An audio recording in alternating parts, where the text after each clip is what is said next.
still pretty conservative. Let's clean out the back. Keeps picking up big chunks of power every time I add some time into it, so might throw another degree in it, see if we pick up some more power and just try to maximize what we have right now. We're on pump gas and methanol. That's it. No E30, nothing, just straight pump. And some 80-20 mix of methanol. So ProMeth, freaking direct port meth injection, and our little pre-turbo setup we do is working great. Can't complain. So I'm gonna finish getting this flash and we're gonna make another rip, see what happens.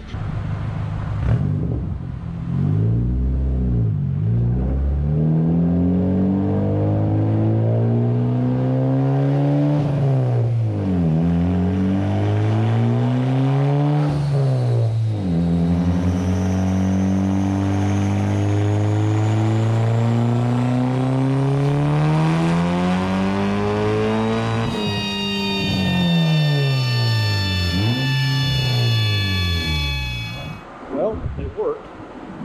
Pretty dang close to where we wanted to be.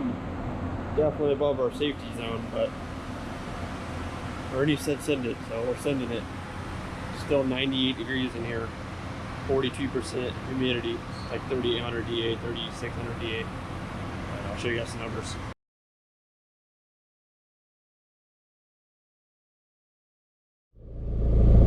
Just to show you how hot it is, I'm leaving the dyno right now and it's 5:30. Woo.